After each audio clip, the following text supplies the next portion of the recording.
Would you like to know more about your inner person? Would you like to know more about your family and friends? Would you like to be able to predict your future? Would you like to know about real big disasters before they happen so you can impress and amaze your jerk friends? Would you like to be able to change the future and control your own destiny? Well, home listeners, if you answered yes to all of those questions, you'll be pleased to know that all of those things are now possible thanks to an amazing new system known as digital prefix determination. The new system was developed by Dr. Arnie Swatz of the Briggs Stratton University Mars Hill campus while studying under an $8 grant from the Noblesville Moose Lodge. Dr. Swatz explained that the basis for his digital prefix system is nothing more than the three numbers which make up your telephone prefix number. The system is similar to astrology. For instance, if your phone number begins with the three numbers 257, that is your digital prefix determination number.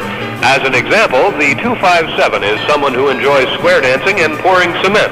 Most likely a 257 has an overweight sister and will one day be involved in a fist fight in a gay bar. Dr. Swatz further explained that by using digital prefix determination, it is possible to select a perfect mate. If you are a 639, the ideal mate for you will be either an 846 or a 251. Both prefixes are usually excellent bowlers, but only the 251 has oily, kinky red hair, which is a must for the demanding 639. With the new system, it is now possible to predict the future. Certain things are absolute. For instance, all 545s will sooner or later be shot in the foot during an adult bookstore holdup. Or if you're a 923 and you work with a 633 every day whose push-button extension is unlisted, one day you will both be sucked down a backed-up storm sewer when you least expect it. As Dr. Swatz says, why be afraid of the future and the unknown? Know your destiny. Don't walk through life like a drooling slob. Read up on the old phone book. Don't let the world hang up on you. And now, once again, it's time to dance your cares away with Curtis Yum and his singing gospel dwarfs. WNAP. 7:55 WNAP. Mike Griffin on a Friday morning. Cloudy and colder. Highs in the low 40s. This is Joe Walsh.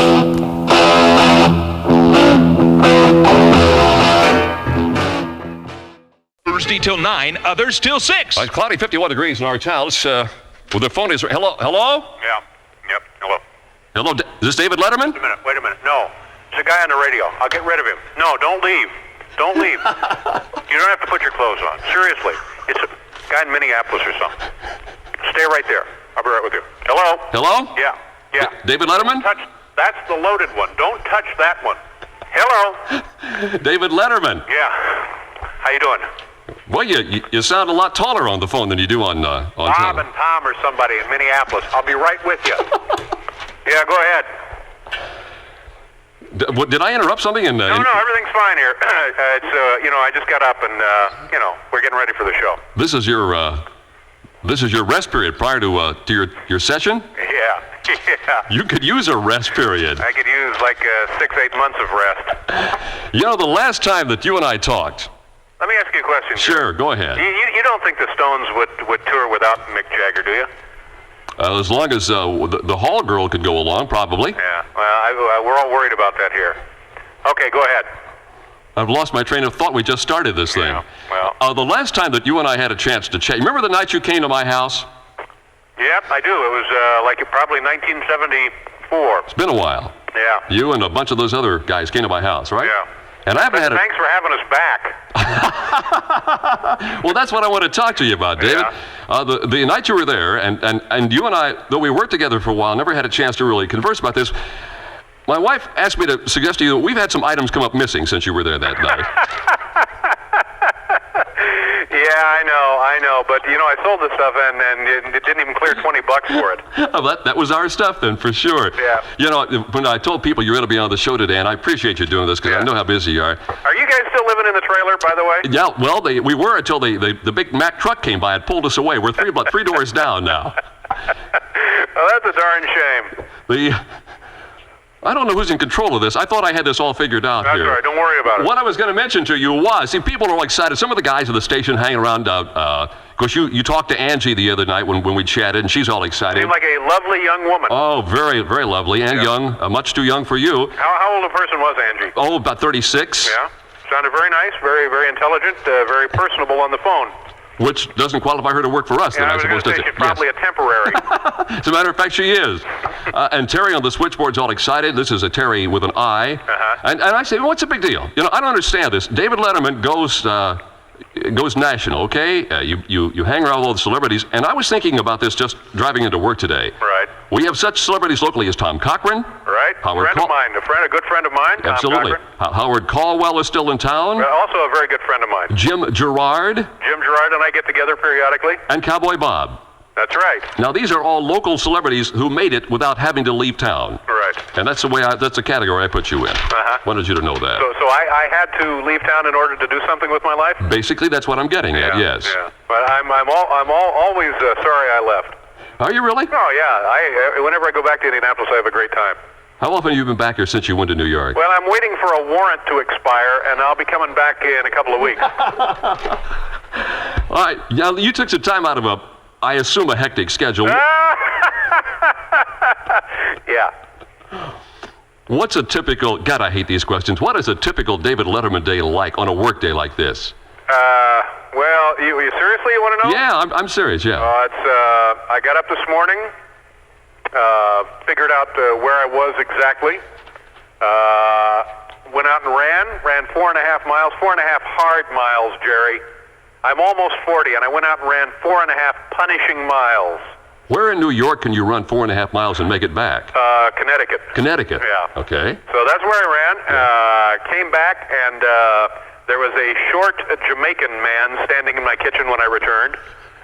But it's okay because I know him. And he and I were discussing replacing some flooring that I recently put down. Yeah. And I don't know, they didn't, they claimed that it had been cured, the wood, but apparently it hadn't been cured, and so it shrunk with the heat and cold expansion contraction.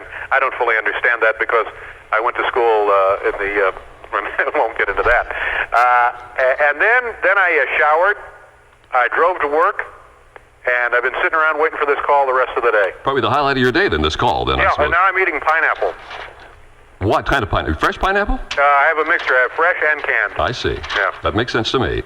Well, see, with this Lori Diamond girl, I don't know who she is, but she's marvelous. She's my assistant. Well, she is great. Yeah, we couldn't get along without her. She is dynamite. And Yeah. she said, she called a while ago, and she said, David is coming up from rehearsal. Right. And I broke into laughter. Yeah, well. That show is rehearsed?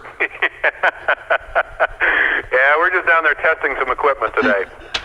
I'll tell you what I got, David. I asked our listeners to write down some questions. Would you mind answering a couple of those?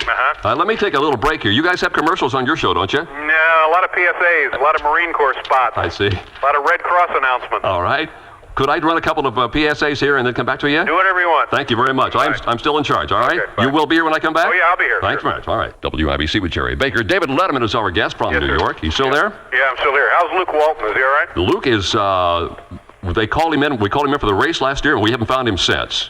I heard a rumor here, they were talking about it in the sports department, that this year the Indianapolis 500 would be run in 2 halves so that Luke would have a chance to get lunch. Oh, you know the lunch story, huh? True story. All right. Weirdo, I asked the folks just to write some letters, okay? I said, let me know what you'd like to ask Dave. Yeah. And the first one comes in from Sheridan, Indiana. Right. From Debbie Beals. What part of the state is Sheridan? That's like a northern suburb up here. Okay. And it says, Dear Dave, is there any possibility that Chris Elliott was left at someone's doorstep as a baby? My brother Phil has an eerie and somewhat terrifying resemblance to Chris, so much that he has received several stares and comments from strangers. Wow. My sister and I are beginning to wonder if Mr. Elliott may be another brother that Mom never told us about. That's from Debbie. What do you think? Well, it's a fascinating question. And the kind of thing that it's worth wasting some radio time over. All I can say, as far as I know, Chris Elliott does have a brother, but he lives in the Boston area. And his father is Bob Elliott from Bob and Ray. And are you serious? Yeah. Because today is Bob Elliott's birthday. Is that right? Yeah. Yeah. No, that's his father. And a discussion of a mysterious brother living in Sheridan, Indiana, sounds like some kind of cheap ruse to get money out of a guy. But I'll pass that along. All right. Now, this next one from Dan Egan. Dave, Hang on, I got to clear my throat here. All right. I'm going to put the phone down so you won't hear this. Sure, no problem. Okay. You put the phone down? Yeah. I appreciate that. Thank you. Your old high school English teacher, Mrs. Salomon, it says here, Right. had me in a class of hers last year. Why did she say, and what did she mean when she said that I was almost as obnoxious as you are?